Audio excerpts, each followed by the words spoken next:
공유 기도에 함께 하시는 성도님들을 주님의 이름으로 환영합니다. 다 함께 기도드림으로 예배를 시작하겠습니다. 아버지께 예배드립니다. 저희의 마음을 받아 주옵소서. 한 주간의 분주한 마음 내려놓고 아버지 말씀에만 집중하게 하옵소서. 주시는 말씀 앞에 진실하게 서도록 성령님 이끌어달라고 예배를 위하여 다 함께 기도드리시겠습니다. 아버지 하나님 감사합니다. 저희를 사랑하셔서 주님을 예배할 수 있게 또 주님의 말씀 앞에 설 수 있도록 이 자리로 이끌어 주시니 감사합니다. 아버지 이 시간 주님을 예배합니다. 주님만을 높여드립니다. 저희의 중심이 주님만을 온전히 찬양하며 주님을 높여드릴 수 있게 인도하여 주옵소서.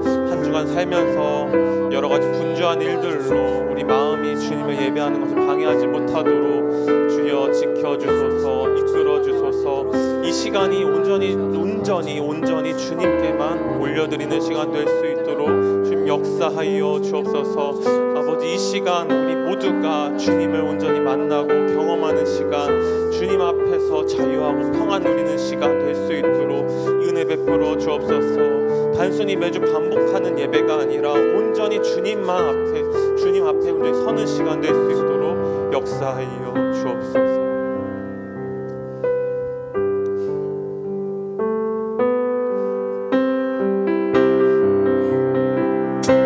나의 가장 낮은 마음 찬양하시겠습니다. 나의 가장 낮은 마음 주님께서 기뻐하시고 작은 일에 큰 기쁨을 느끼게 하시는도다. 내가 지쳐 무력할 때 주님 내게 힘이 되시고 아름다운 하늘나라 내 맘에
앞에 섭니다. 가르쳐 주시고 들리게 하시고 깨닫게 하옵소서. 목사님 말씀 선포하실 때에 성령님 역사하여 주시고 말씀이 우리 마음밭에 심겨져 온전히 열매 맺기까지 자라나도록 이끌어 주옵소서. 말씀 목사님 선포하실 때에 힘과 능력을 더하여 달라고 다 함께 주여 외치시고 기도 드리시겠습니다. 주여 믿습니다. 아버지 하나님 감사합니다. 주의 말씀 의지하여 깊은 곳에 금을 던져 오늘 그가 놀라운 일을 이루시는 것 보라. 주의 말씀 의지하여 믿음으로 금을 던져 믿는 자에게 능치 못함 없네.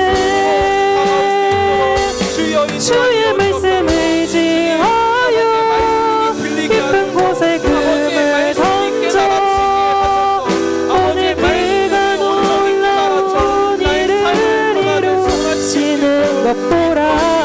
주의 말씀 의지하여 믿음으로 금을 던져 믿는 자에게 능치 못함 없네. 주의 말씀 의지하여 깊은 곳에 금을 던져 오늘 그가 놀라운 일을 이루시는 것 보라. 주의 말씀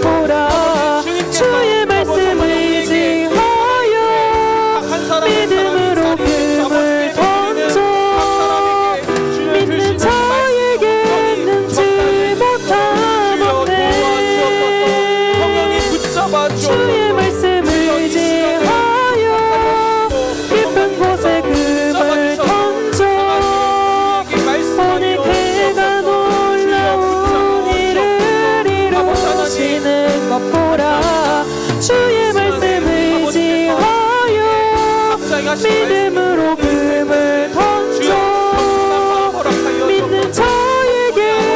자에게 능치 못함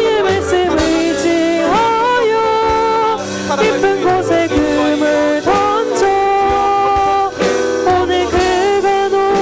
주의 말씀 의지하여 깊은 곳에 금을 던져 오늘 그가 놀라운 일을 이루시는 것 보라. 주의 말씀 의지하여 믿음으로 금을 던져 믿는 자에게 능치 못함 없네.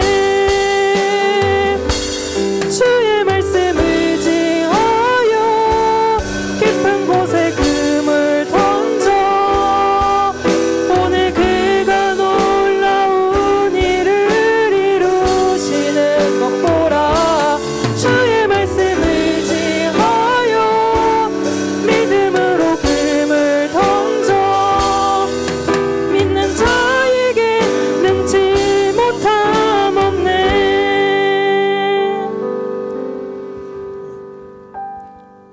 하나님, 오늘 우리를 하나님 앞으로 인도하여 주셔서 감사합니다. 하나님 앞에 예배하기 원합니다. 우리의 마음과 생각을 온전히 하나님께 집중하게 하시고 하나님 바라보며 하나님 앞에 더 나아가는 시간 되게 하여 주옵소서. 예수님의 이름으로 기도드립니다. 아멘. 말씀 보겠습니다. 누가복음 말씀입니다. 누가복음 2장 8절에서 14절까지 말씀입니다. 누가복음 2장 8절에서 14절까지 말씀입니다.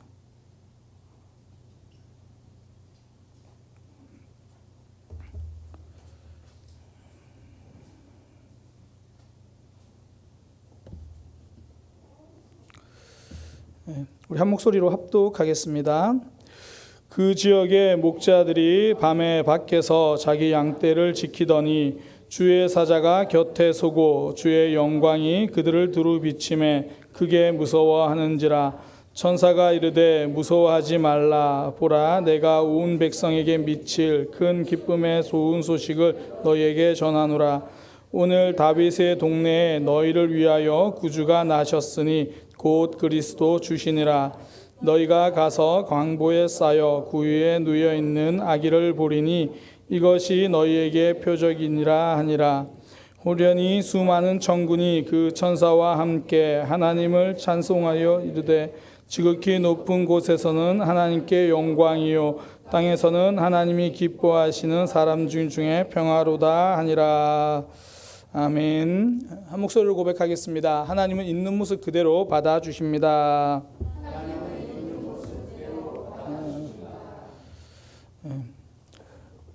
저 컴퓨터가 안 켜져가지고 좀 당황을 했어요. 다행히 스마트폰에 연동이 되어 있긴 한데 어제가 성탄절이었습니다. 우리가 함께 예수님의 생일을 축하하며 그 시간이 참 좋았죠. 그리고 지금까지 이제 성탄을 준비하면서 금요기도회 때 예수님 오실 때 쓰임 받은 사람들의 모습을 살펴보았습니다. 마리아 살펴보았고요, 요셉 살펴보았고, 동방 박사들. 오늘은 네 번째 시간 목자들을 살펴보려고 합니다. 목자 그러면요, 우리 교회에서는 요즘 인도자들, 그래서 뭔가 좀 고상한 이미지가 많죠. 그런데 사실 오늘날은 그런 이미지인데 원래 목자 이러면 이 당시에는 노동자예요. 그래서 목자라고 번역하기보다는 좀 오늘날 목자의 이미지가 너무 고상하다 보니까 양치기 이렇게 번역하고 싶습니다. 밤에 밖에서 양을 지키던 이들, 아기 예수님이 태어나시고 그들이 제일 처음 찾아간 이들이 이 양치기들이거든요. 하나님은 왜 이들을 제일 처음 예수님을 찾아가게 하셨을까?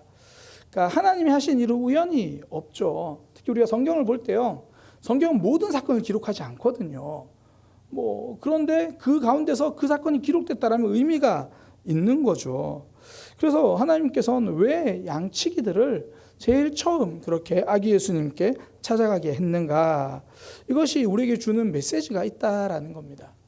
그 첫 번째 메시지는 뭐냐면 누구나 예수님 앞에 올 수 있다라는 거예요. 제가 앞서 말씀드린 것처럼 목자라는 직업은요, 고상한 직업이 아닙니다. 당시에 목자라는 직업은 유대인의 규례에 의하면 부정한 일을 행하는 자들로 규정되어 있습니다. 그리고 일반인들에게 목자 그러면 이 당시에는 믿을 수 없는 사람, 불신의 대상, 이런 식으로 좀 여겨지던, 좀 이렇게 천대받는 계층의 그런 수준이었어요. 우리가 양을 돌보는 신실한 여호와 나의 목자시니 그러면서 예수님이 이렇게 양 안고 이렇게 있는 그런 모습이 아니었다는 거죠. 굳이 조선시대, 옛날 조선시대 상황으로 말하면 약간 백정 비슷한 그런 이미지로 그렇게 받아들여진 그런 사람입니다. 그러니까 조금이라도 격식 있는 자리에 오기 힘든 사람. 그래서 천사가 그들에게 예수님 소식을 전하면서 그들에게 예수님이 어디 있다고 알려주냐면 구유에 있다고 알려주잖아요. 그러니 그들이 우리도 갈 수 있는 곳이겠구나, 그런 생각을 할 수 있는 거죠. 누가복음 2장 12절에 보면 그렇게 말합니다. 너희가 가서 강보에 쌓여 구유에 누워 있는 아기를 보리니 이것이 너희의 표적이니라. 천사가 말해준 아이라는 것을 증명해주는 징표가 되기도 하지만, 그렇게 짐승의 우리 속에 있는 구유에 놓여 있는 아기라면 우리들도, 목자들도 거리낌 없이 갈 수 있는 곳, 그렇게 되는 거죠. 그러니까 누구나 하나님께 갈 수 있다라는 겁니다. 특별히 자격증을 요구하는 것이 아닙니다.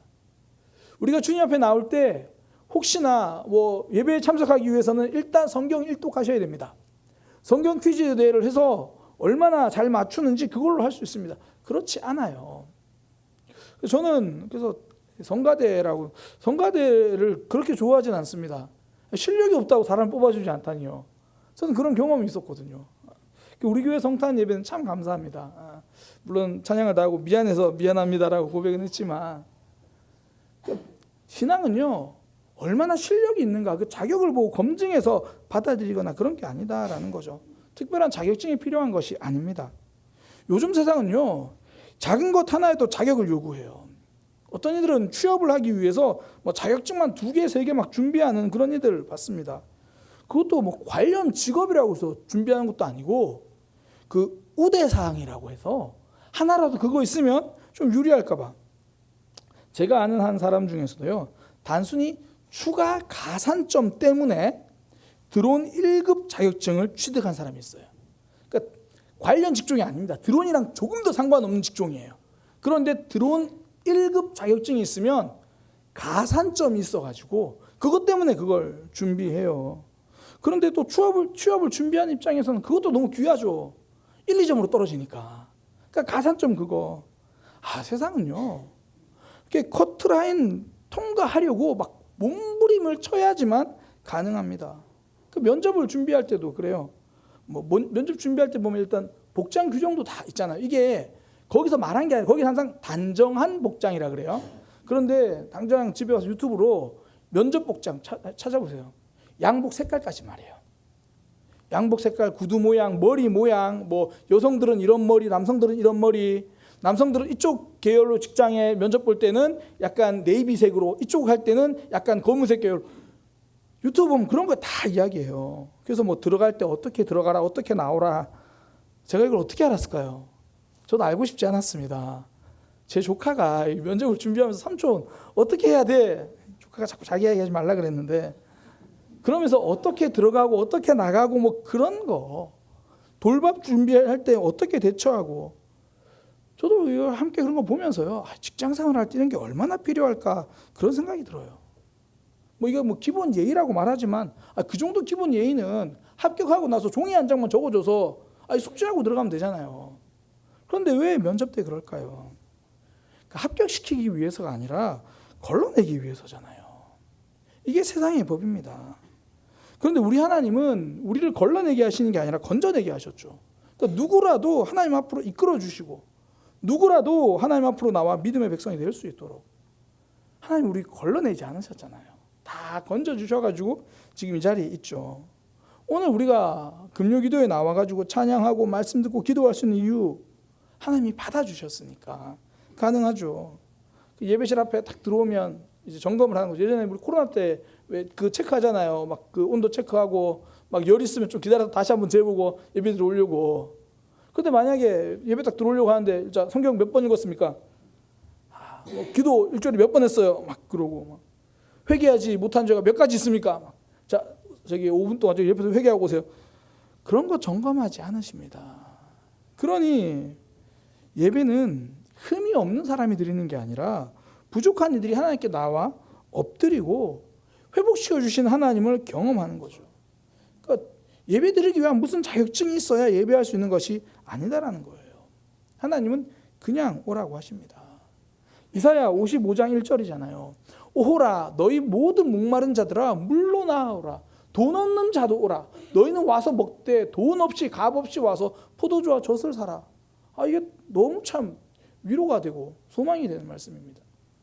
제가 이번에 부흥회를 준비하면서요, 이제 그 강사 목사님이랑 이런저런 이제 서로 소통을 하면서 뭐 주제가 어떤 건가요? 주제 알려주시면 좋고 뭐 포스터도 만들고 그러는데 강사 목사님이 혼자 이렇게 기도하시다가 하나님 주신 마음이 있어서 저한테 수술 동의서 이걸 하나 주시더라고요. 그 수술 동의서가 뭐냐면, 그러니까 우리가 부흥회 기간이 영적인 수술 기간으로 생각을 합시다. 그래서 수술 동의서를 씁시다. 그러면서 그 수술 동의서의 내용 중에 뭐, 그러니까 치료받고 싶은 부위, 뭐 그러면서 이제 보통 수술하는 부위 이야기 하잖아요. 그런 것처럼 뭐 내 삶에 이런 문제, 저런 문제, 뭐 그런 거 적는 난도 있고, 그러면서 수술을 위한 준비, 그래가지고 뭐 기도로 준비하고, 뭐 말도 준비하고, 음식도 준비하고, 되게 좀 의미가 있더라고요. 수술 전날은 한 끼 이상 금식하세요. 뭐 그렇게 해서 쫙 하는데, 되게 좋았어요. 그러면서 수술비, 은혜 이렇게 적혀 있어요. 그러니까 치료, 은혜. 그냥 하나님께 감사하시면 됩니다. 너무 귀하잖아요. 이게 우리 하나님의 마음이죠. 그러니까 우리도 돌아보면요, 하나님의 초대로 믿음 생활을 했습니다. 그러니까 초대장을 건네준 사람은 뭐 주일학교 선생님일 수도 있고, 먼저 믿은 부모님일 수도 있고, 혹은 누군가의 전도일 수도 있죠. 누구를 통해서 초대받았든지 그 초대장을 보내신 분은 하나님이세요. 그 덕분에 우리가 하나님 앞에 나오게 되었잖아요. 그리고 지금도 그 초대는 계속되죠. 하나님 우리에게 하신 말씀, 나는 의인을 부르러 온 것이 아니라 죄인을 부르러 왔다. 그러니까 멋진 모습으로 준비된 이들에게만 은혜를 주시는 게 아니라 못난 모습 있는 그대로 나오는 자에게 은혜를 주신다. 그러니까 지금 예루살렘 성전에 앉아 있는 제사장들에게 천사들이 짠 나타나가지고 하늘에는 영광이요 땅에는 평화 이런 얘기 하신 게 아니잖아요. 한밤에 양을 치는 양치기들, 사람들에게 잊혀진 시간 한밤중, 그 시간에 사람들이 외면하는 그들에게 찾아가서 결국 그들이 아기 예수님을 제일 처음 만날 수 있는 기회를 받게 된 거죠. 그래서 신앙은요, 내 모습 보기가 아니라 하나님 보기입니다. 하나님은 혹여나 목자들이 자기 처지, 자기 모습 생각하고 망설일까 봐 예수님도 그냥 구유에 누워 두셨잖아요. 앞서 말씀드린 것처럼 너희는 가서 강보에 쌓여 구유에 놓인 아기를 보라. 목자들이 우리 같이 자격 없는 사람들이 거기를 어떻게 가요? 그렇게 자신을 낮추면서 하나님 앞에 나가는 걸 망설이지 않도록 하나님 예수님을 그들보다 더 낮춰버리셨어요. 너희는 하찮은 존재가 아니라 하나님께 경배할 수 있는 존재다. 그렇게 말해주는 거죠. 우리에게 그렇게 말씀해 주시는 거잖아요. 신앙은요, 나의 눈으로 나를 보는 게 아니라 하나님에게 집중하는 겁니다. 그러니까 내 모습 보는 게 아니라 나를 불러주신 하나님 보는 거죠. 제가 이 말씀을 준비하면서 제가 먼저 위로가 되고 저에게 참 이 말씀이 큰 소망이 됐어요. 목회하다 보면 내가 무슨 목회자인가 뭐 이런 마음이 들 때가 있어요. 그 설교를 준비하다 보면 내가 무슨 설교를 한다고 뭐 그런 자격이 있나 이런 마음이 들 때가 있어요. 그런데 하나님이 오늘 말씀을 통해서 목자들, 그들 사람들이 정말 인정 안 해주는 그들을 이게 성탄 소식 주셨다라는 게 저한테 소망이 있는 거예요. 있는 모습 그대로 받아주시고 품어주시고 다시 하나님께로 나아가는 거고 다시 사명으로 나아가는 거고 성도는 그렇게 가는 거죠. 그래서 예수님도 그렇게 말씀하시잖아요. 앞서 말씀드린 건데 누가복음 5장 32절에 내가 의인을 부르러 온 것이 아니요 죄인을 불러 회개시키러 왔노라. 저는 이 말씀을 참 개인적으로 좋아해요. 한두 달 전인가요? 저 금요기도회 때 이 말씀 가지고 되게 많이 은혜 받았어요. 설교랑 상관없이. 그 당시 찬양할 때 그 하나님의 열심인가 그 찬양을 하는데 그 찬양 말씀 듣다가 너무 하나님께 감사해서 막 기도하는데 하나님 저한테 주신 말씀이 이거거든요. 나는 의인을 부르러 온 게 아니라 죄인을 부르러 왔는데 왜 너는 그렇게 목회할 때 뭐 더 이렇게 좋은 모습에만 집중하냐. 저는 이 말씀을 목회를 향한 사명의 말씀으로 붙들었거든요. 근데 제가 오늘 말씀을 준비하면서 이건 사명의 말씀이기 전에 나를 용납해 주시는 사랑의 말씀이구나. 그러니까 전 제가 죄인을 부르러 온 줄 알았어요. 근데 그게 아니라 죄인인 저를 하나님이 불러주신 거죠. 어제 굉장히 유명한 듀엣이 그런 찬양을 하더라고요. 나는 성기로 왔는데 뭐 성기로 받고 가고 뭐 살리러 왔는데 살아나고 가고 뭐 눈물 닦아주러 왔는데 내 눈물만 흘리고 갑니다. 제가 그 찬양을 제가 선곡했습니다. 딱 그 가사가 너무 좋았어요. 전하러 갔는데 이미 그곳에 계신 예수를 보고 갑니다. 그러니까 우리의 모습 뭐 저도 마찬가지고요. 하나님 앞에서 늘 부끄럽고 연약한데 내 모습 보면 못 나가죠. 하나님 보고 일어서는 겁니다.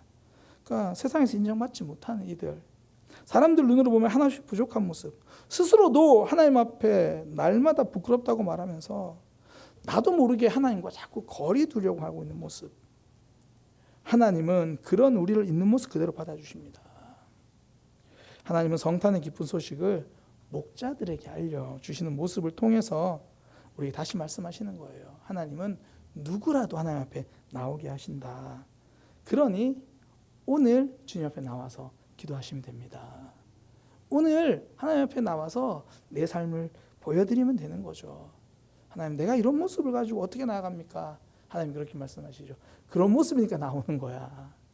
있는 모습 그대로 죄인을 불러주신 하나님, 오늘도 그래서 왔습니다. 하나님, 나를 회복시켜 주옵소서. 이게 목자들에게 성탄의 소식을 전해주신 하나님의 그 마음이죠. 두 번째, 목자들을 부르시는 그 모습을 통해서 우리가 할 수 있는 게 성탄의 기쁨 소식은요, 삶 위에 전해진다는 거예요.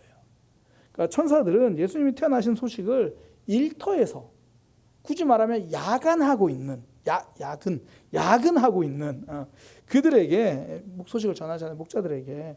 누가복음 2장 8절에서 10절입니다. 그 지역의 목자들이 밤에 밖에서 자기 양떼를 지키더니 주의 사자가 곁에 서고 주의 영광이 그들을 두루 비춤에 크게 무서워하는지라. 천사가 이르되 무서워하지 말라. 보라 내가 온 백성에게 미칠 큰 기쁨에 좋은 소식을 너희에게 전하노라. 천사들이 지금 잘못 온 것 같아요. 온 백성에게 미칠 기쁨의 좋은 소식이라고 말하는데, 그러면 최소한 예루살렘에 있는 제사장들 찾아가고 예루살렘 성전에다가 막 선포하고, 뭐 그게 아니면 진짜 헤롯 궁전에 가든지 아니면 그 당시에 뭐 최고라고 하는 로마에 가가지고 선포하든지 그래야 되는데 목자들에게 알려줘요. 종교의 장소가 아니라 일상의 장소에 알려주세요. 그러니까 삶의 현장에서 알려주십니다. 원래 믿음은요, 우리의 종교를 바꾸는 게 아닙니다. 우리 일상이 달라지는 거잖아요. 내 삶이 바뀌는 거죠. 그러니까 내가 예수 믿었어요. 그러면 내가 주일을 어떻게 보내는가, 이것도 중요하지만 정작 우리의 신앙을 증명하는 건 주일을 어떻게 보내느냐가 아니라 매일을 어떻게 보내느냐, 이거죠. 그러니까 그 전까지는 지난 일요일에는 산에 갔다가 이제 교회 등록 카드라는 걸 썼으니 이번 일요일, 이제 일요일에 부르면 안 되지, 이번 주일에는 교회 가고, 이런 수준이 아니라는 거죠. 신앙생활은 이것이 아니라 내 삶의 현장에서 찾아오신 예수님을 붙들고 주일을 넘어 매일을 살아가는 것, 이것이 신앙입니다. 근데 이 일상이 외면되기 시작하면요, 신앙이 굉장히 무서워집니다. 우리가 뭐 침례 교회사 배우면서도 뭐 여러 가지 그런 아픔들, 교회의 아픔들을 봤잖아요. 저도 이 신학교에서 기독교 역사를 배우면서 굉장히 좀 답답할 때가 많았어요. 일단 역사니까 앉아 있는 게 좀 답답하긴 했어요. 그것도 그렇지만 내용도 보면요, 와, 이게 지금 종교 지도자라는 사람들이 뭐 하고 있나 막 그런 생각이 들어요. 저는 그 전까지 초대교회에 대한 환상이 좀 있었거든요. 초대교회는 진짜 멋있었을 거다. 물론 성경이 나오는 그 정도 초대 가면 멋있는데 초기 기독교는 꼭 그렇지는 않았어요. 보면 그 신학적 논쟁 중에 필리오케 논쟁이라는 게 있습니다. 필리오케 논쟁. 이게 처음에는 우리는 지금 삼위일체 뭐 그런 개념들을 설명할 수 없지만 뭐 알잖아요. 혹시 삼위일체를 설명할 수 있다고 말씀하시는 분들은 굉장히 조심하셔야 돼요. 누가 삼위일체에 대해서 물으면 열심히 설명하면 이단이 돼요. 정말 그래요. 그러니까 사람의 논리로 설명이 안 되기 때문입니다. 그래서 막 정말 막 이상한 사람들 막 삼위일체 가지고 물고 넘어지는 사람 있으면 설명하지 마시고 물어보세요. 그럼 당신 어떻게 설명하십니까? 쭉 들어보면 뭐 우리가 흔히 왜 네잎크로바 막 이렇게 설명하기도 해요. 사실 네잎크로바인데 하나지 않냐? 이런 거는 잘못된 거예요. 왜냐하면 네잎크로바 하나를 떼버리면 온전한 클로버가 아니잖아요. 하나님은 따로도 온전해야 되고 같아도 온전해야 되고 되게 복잡해요. 그래서 설명하면 할수록 이상해지는데 뭐 이런 것들을 이제 정립해 가는 과정에서 논쟁이 필리오케 논쟁입니다. 이게 무슨 이야기냐면 성령님이 성부 하나님으로부터 왔는가, 성령님이 성부 하나님과 성자 하나님으로부터 왔는가. 성자 하나님으로부터라는 게 필리오케라는 단어거든요. 이거 하나 때문에 서로 이단이라고 그러고 막 서로 죽여야 한다 그러고 교회가 갈라서요. 그거 몰라도 천국 갑니다. 하나님은 그거 가리려고 싸우는 시간에 차라리 일상에서 자신들의 삶을 더 돌아보고 주변을 더 사랑하기를 원하시죠. 신앙이 종교적인 삶 안에 갇혀 있으면 이런 일이 생기는 거예요. 신앙에서 일상을 놓쳐서 그렇습니다. 그래서 하나님은 성탄의 깊은 소식을 율법학자들에게 먼저 알려주시는 것이 아니라 삶의 현장에 있는 이들에게 알려주시죠. 신앙은 교회 안에서만 힘이 있는 게 아니에요. 일상에서 그 말씀 붙들고 살아갈 때 일상을 변화시키는 힘이 있는 거죠. 일상에서 놀라운 역사를 일으켜 주십니다. 제가 지금까지 목회를 하면서 보니까요, 하나님을 제대로 믿기 시작하면 항상 가족을 대하는 삶부터 달라지는 걸 제가 봐요. 이게 가족이니까 더 잘해야지 뭐 이런 것도 있겠지만 내 삶에서 가장 많이 부딪히는 곳이 가족이잖아요. 그런데 말씀이 말씀을 적용하고 그게 내 삶으로 드러나다 보니까 나랑 가장 많이 부딪히는 그곳에서 말씀을 적용하기 시작하는 거예요. 거기서 하나님께 기도하기 시작하는 거예요. 그러니까 주일에 받은 은혜가 매일의 삶에서 드러나는 거죠. 신앙은 교회에서만 힘이 있는 게 아닙니다. 일상에서 그 능력이 나타나요. 우리 은혜 받는 것도 그렇습니다. 주일에만 은혜 받는 것이 아니라 매일의 삶에서 하나님 붙들고 살아가는 거잖아요. 전 제 모습을 봐도 그래요. 제가 신앙의 컨디션이 좀 좋을 때는 그 나타나는 특징이 일단 일상의 믿음부터 좀 회복되기 시작합니다. 뭐 무시기도하는 시간이 좀 늘어나고 말씀 묵상의 삶으로 좀 이어지고, 그러니까 믿음은 거기서부터 시작되더라고요. 하나님의 은혜도 하나님의 능력도 일상의 삶의 현장 위에서 나타납니다. 하나님은 우리의 일상을 무시하지 않으세요.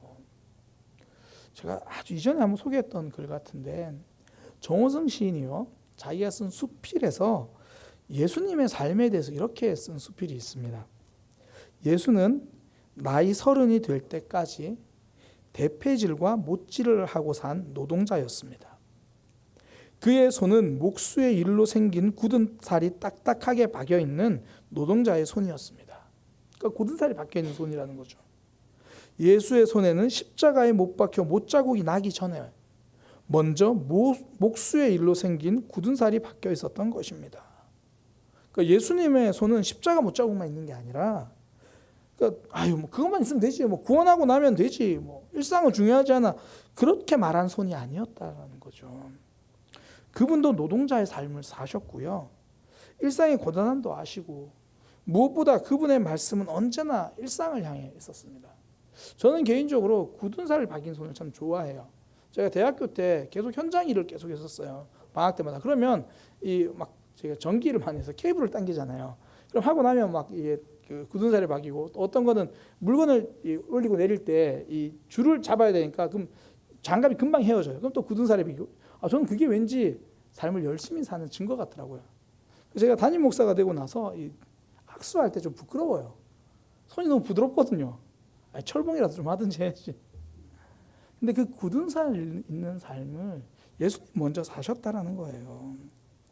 그러니까 노동자의 삶, 그들에게 먼저 이 성탄의 빛이 비춰진 것처럼, 복음의 빛이 노동자인 양치기들을 향한 것처럼, 사실 우리가 산상수훈 보니까 지금 말씀이 되게 불편하잖아요. 왜냐하면 그 말씀이 일상을 향하고 있으니까. 일상을 향해 말씀하시니까. 성탄의 기쁜 소식도 그래요. 일상을 향해요. 그리고 일상의 고단함을 외면하지 않아요. 한밤에 수고하는 목자들에게 말씀하시는 거죠. 그 현장에 찾아가서 너희는 가서 강보에 쌓여 구유에 있는 아기를 보라. 삶의 고단함 위에 하나님은 함께 하십니다. 아무도 주목하지 않은 늦은 밤에 어쩌면 우리도 각자의 삶의 생계를 위해서, 가족을 위해서 홀로 애쓰고 있는 그 시간에 그 삶의 고단함 위에 성탄의 기쁜 소식, 복음의 소식, 하나님이 우리를 붙들어 주신다는 인도의 소식이 들리는 거죠. 이번에 성탄 발표할 때 보니까 또 목도리가 큰일을 했더라고요. 그 똑같은 목도리 하고 막 그 학생들은 흰 옷 입고 막 그렇게 나오고, 뭐 성탄节빨간색 옷 입고 녹색 옷 입고 뭐 복장 맞춰서 참여하죠. 성탄절이 지나고 오늘 아침 출근길은 어땠습니까?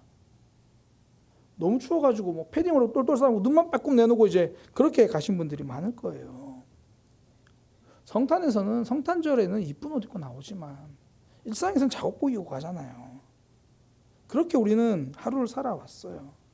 직장에서 주어진 일을 감당하고, 하나님은 그 삶 위에 성탄의 기쁜 소식을 전하시는 거예요. 그 고단한 일상을 모른 척하지 않습니다. 그 세종대왕이 훌륭했던 이유가 여러 가지가 있는데요. 뭐 단순히 정책만 훌륭한 게 아니라 인품도 굉장히 훌륭했죠. 굉장히 고생하고 있는 신하들을 위로하기도 했고, 또 여러 삶에서 어려움 당하고 있는 이들을 돌아보기도 했고, 그 중에 하나가 이제 신숙주라는 사람이 세종대왕 때 있었던 신하거든요. 늦게까지 일을 하다가 뭐 연구하고 막 그러다가 그래서 잠들었어요. 책상에 앉아 잠든 거죠. 그러니까 이제 세종대왕이 자신의 옷을, 담비 가지고 오신가? 그걸 덮어준 이라고 굉장히 유명합니다. 그러니까 밤새 늦은 시간까지 수고하고 애쓰는 신하의 고단함을 아는 거죠. 깔아주는 거죠. 이게 뭐 조선시대잖아요. 조선시대 한번 생각해 보세요. 자고 있났는데 이거 내가 덮을 옷이 아닌데 막 덮여 있으니까 전하 뭐 이러지 않았겠어요. 근데 우리 하나님이 그러신 분이라는 겁니다. 밤에 양치던 목자들에게 하나님이 천사를 보내주셨던 것처럼 우리의 일상의 고단함에 하나님의 은혜가 임하고요. 우리 일상의 고단함을 하나님이 알아주십니다. 그러니까 하나님은 우리의 고단함을 외면하지 않죠.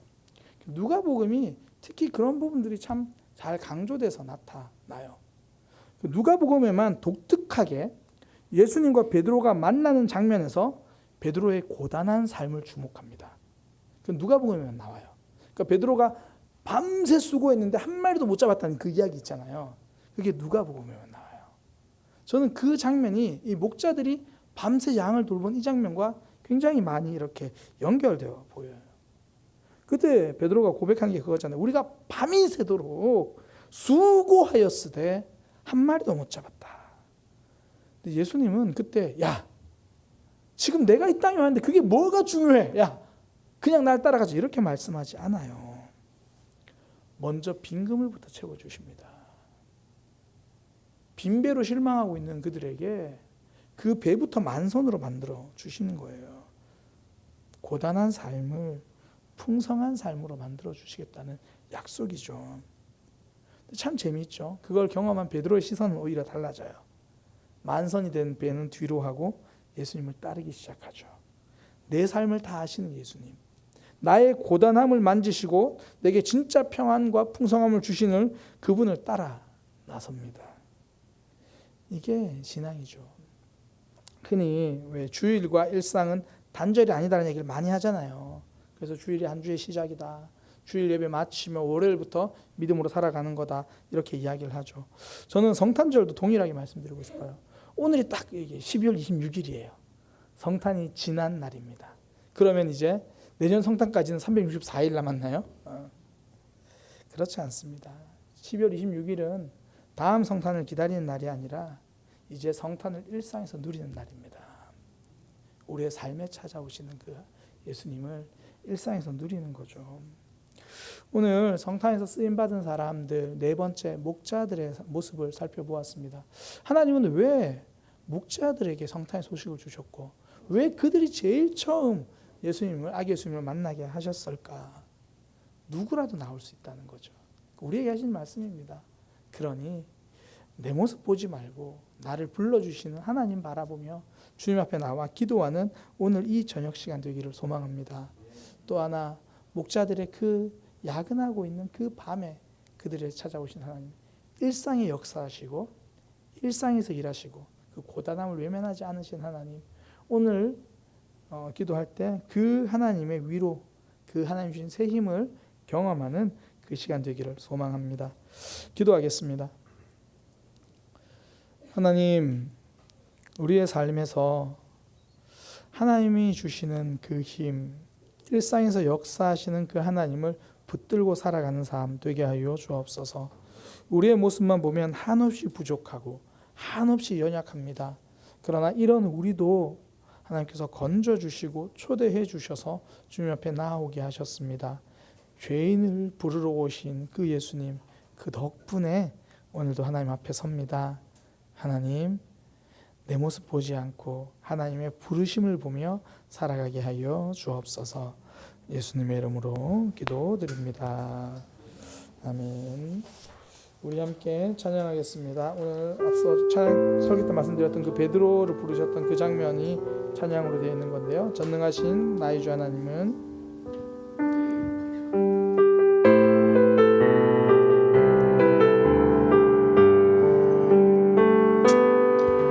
전능하신 나의 주 하나님은 능치 못하실 일 전혀 없네. 우리의 모든 간구도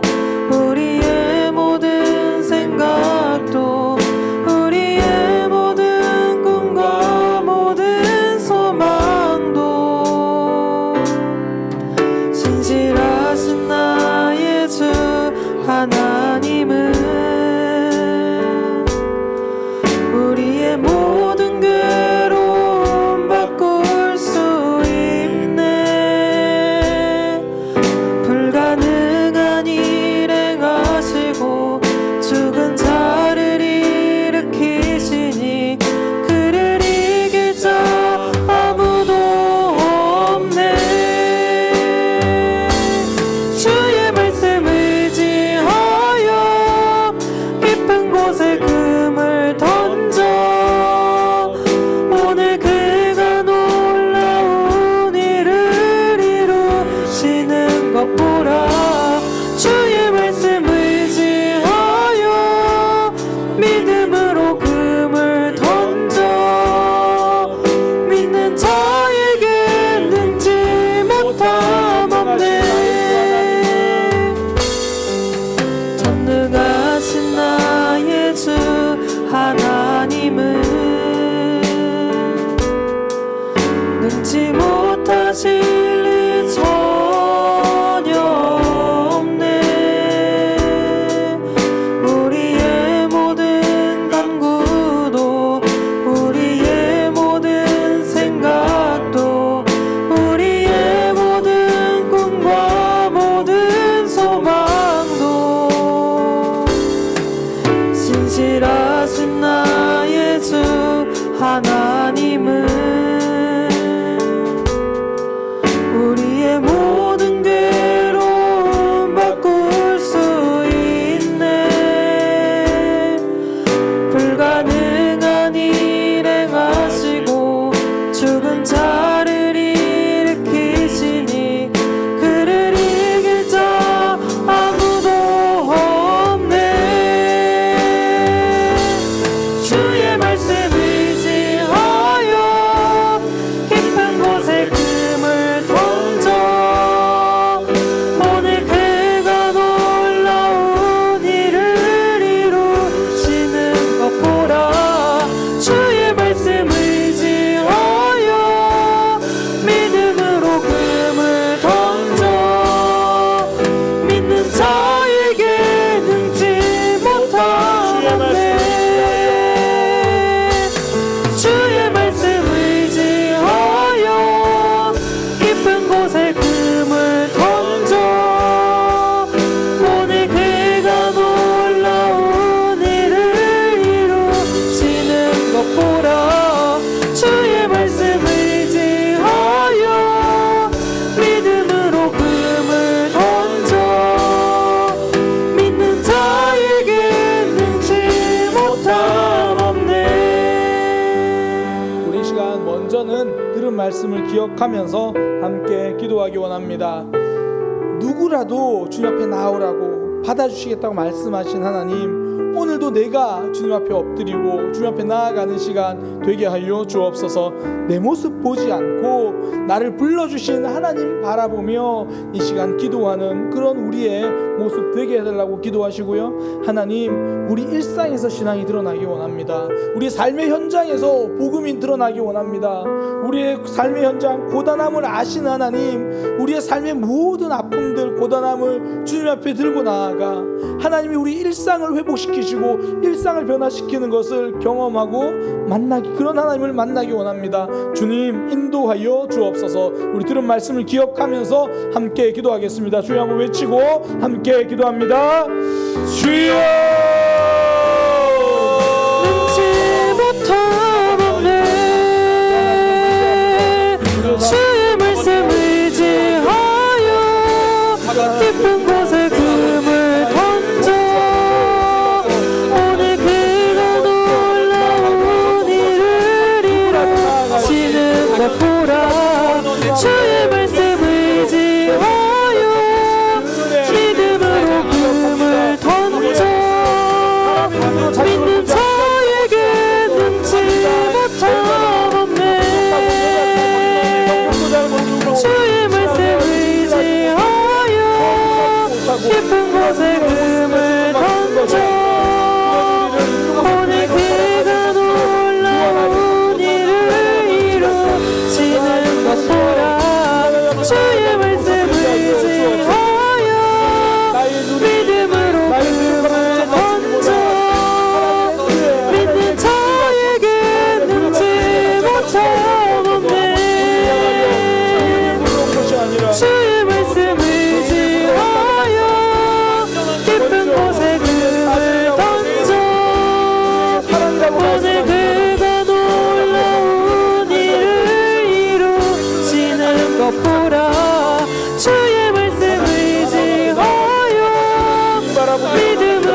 곳에 금을 던져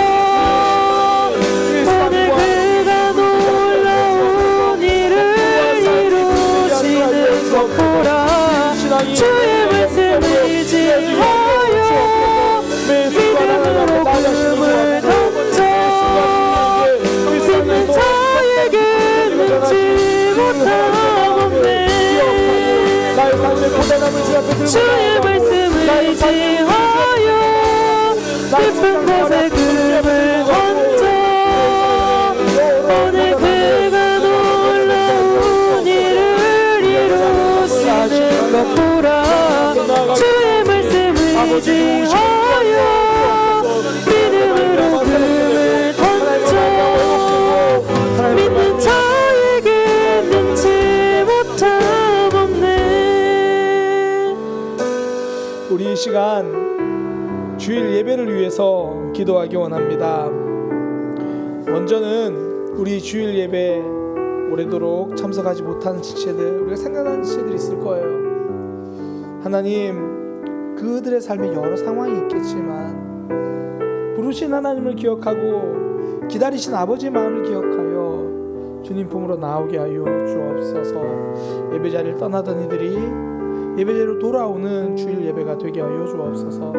또한 예배를 섬기는 많은 이들이 있습니다. 앞에서 수고하고 뒤에서 헌신하고 남들이 알아주지 않는 곳에서 그 예배를 섬기고 그 섬기는 모든 이들 하나님 예배를 준비하면서 이미 은혜 받게 하시고 섬기면서 하나님을 경험하게 하시고 그 모든 과정을 통하여 하나님을 알아가게 하여 주옵소서.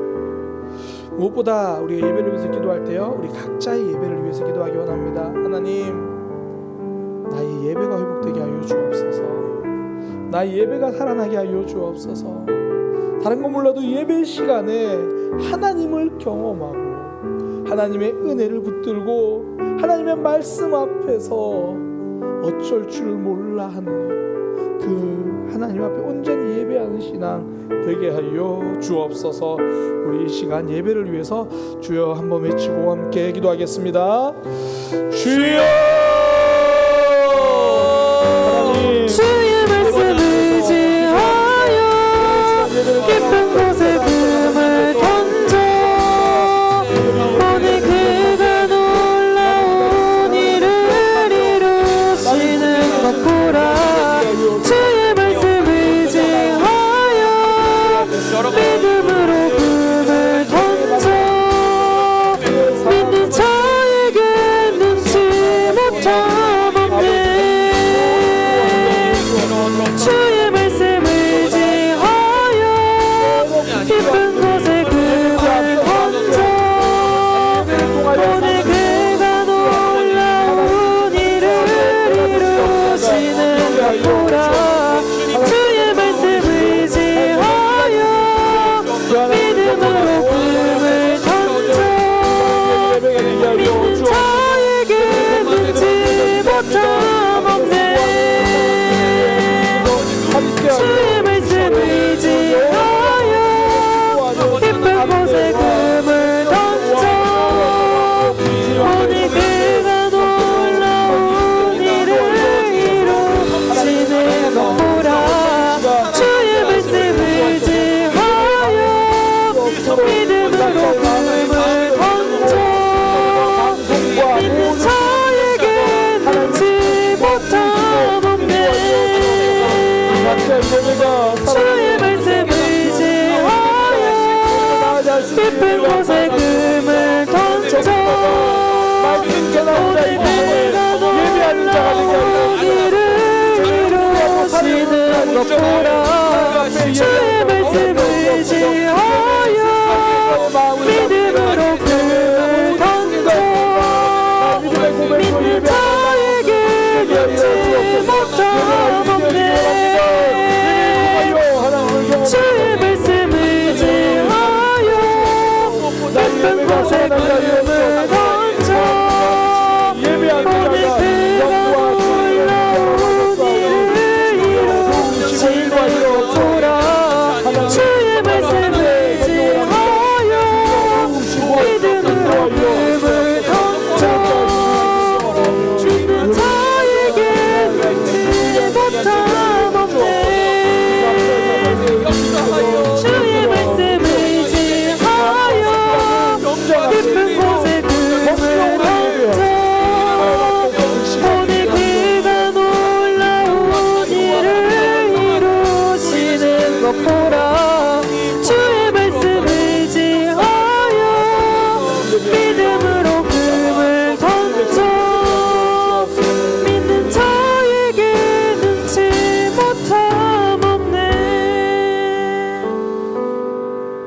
마지막 기도 제목으로 우리 지체들의 삶 위해서 함께 기도하기 원합니다. 우리 먼저 치유를 위해서 기도하기 원합니다. 우리 정상원 성도님 위해서도 기도해 주시고요.